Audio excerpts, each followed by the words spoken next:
अस्सलाम वालेकुम, कैसे हैं आप? आज मैं आपके साथ बहुत ही लज़ीज़ और ज़ायकेदार टिंडे और गोश्त की रेसिपी को शेयर कर रही हूँ, जो कि बहुत ही लज़ीज़ और ज़ायकेदार बनकर तैयार होगा और इसको बनाना भी बहुत ही आसान है। टिंडे और गोश्त के सालन को बनाने के लिए जिन चीज़ों की ज़रूरत है, उनमें मैंने लिए हैं प्याज 2 मीडियम साइज़ के और उसको मैंने बारीक काट लिया है, 2 टेबलस्पून अदरक और लहसुन पिसा हुआ, 3 अदद दरमियाने साइज़ के टमाटर हैं, उनको मैंने काट लिया है। आधा किलो मेरे पास बीफ का गोश्त है, इसको मैंने धो के काट लिया है। 1 किलो टिंडे हैं, इनको भी मैंने धो के काट लिया है। हल्दी पाउडर 1 टीस्पून, सालन मसाला 1 टेबलस्पून, कश्मीरी लाल मिर्च हाफ़ टी स्पून, नमक 1 टीस्पून, गरम मसाला पिसा हुआ हाफ़ टी स्पून, दालचीनी के 3 से 4 टुकड़े, 1 अदद मोटी इलायची, कुटी हुई लाल मिर्च 1 टीस्पून, कश्मीरी लाल मिर्च हाफ़ टी स्पून, पिसा हुआ खुश्क धनिया 1 टेबलस्पून।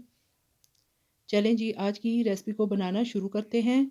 बिस्मिल्लाहिर्रहमानिर्रहीम। फ्लेम को मैंने ऑन कर दिया है और प्रेशर कुकर के अंदर हाफ़ कप कुकिंग ऑयल डाल दिया है। जैसे ही ऑयल गर्म हुआ है, इसके अंदर दालचीनी और मोटी इलायची शामिल कर दें, साथ में प्याज को भी डाल दें।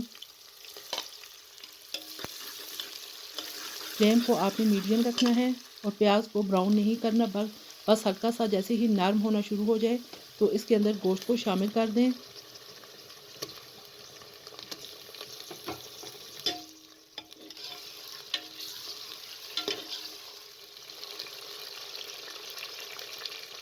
साथ में लहसुन और अदरक को भी शामिल कर दें। गोश्त को आपने इतना पकाना है कि इसका कलर चेंज हो जाए।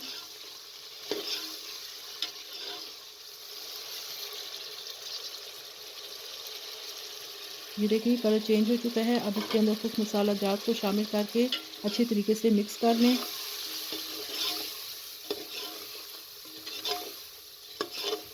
साथ में 3 से 4 चम्मच पानी डाल दें।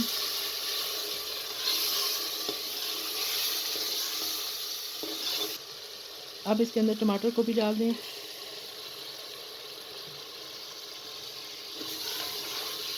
तमाम चीज़ों को अच्छे तरीके से मिक्स कर लें।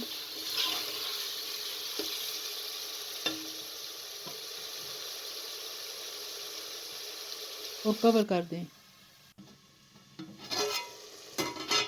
ये देखिए जी तकरीबन 5 मिनट हो चुके हैं।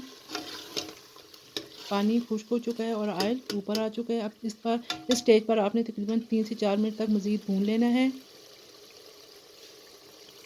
और फिर इसके अंदर 3 गिलास पानी डाल दें।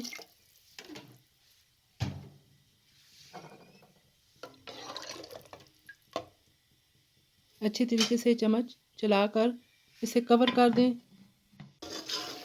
ये देखिए तकरीबन 15 मिनट गुजर चुके हैं और गोश्त हमारा अच्छे तरीके से गल चुका है। अब आपने इसको अच्छे तरीके से भून लेना है कि पानी तमाम खुश्क हो जाए। ये देखिए ऑयल ऊपर आ गया है। अब इसके अंदर टिंडों को शामिल कर दें और मज़ीद 3 से 4 मिनट अच्छी तरीके से इसको भून लें और 1 गिलास पानी का शामिल कर दें और कवर कर दें। ये देखिए जी टिंडे भी गल चुके हैं और गोश्त भी अच्छे तरीके से गल चुका है। मज़ेदार सालन रेडी हो चुका है। ऊपर से बारीक कटा हुआ साबुत धनिया शामिल कर दें।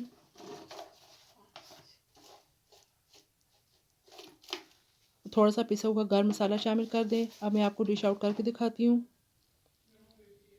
ये देखें मज़ेदार टिंडे और गोश्त का सालन तैयार हो चुका है। ये बहुत ही लजीज और जायकेदार बनकर तैयार हुआ है। आप इस तरीके से बनाइएगा, बच्चे और बड़े सभी बड़े शौक से इसको खाएंगे। अगर आपको मेरी रेसिपी पसंद आए तो लाइक कर दीजिएगा और मेरे चैनल को सब्सक्राइब और शेयर भी कर दें। साथ में बेल आइकन को भी प्रेस कर दें ताकि मेरी हर वीडियो आप तक बर वक्त पहुँच सके। इजाज़त दीजिए। अल्लाह हाफिज़।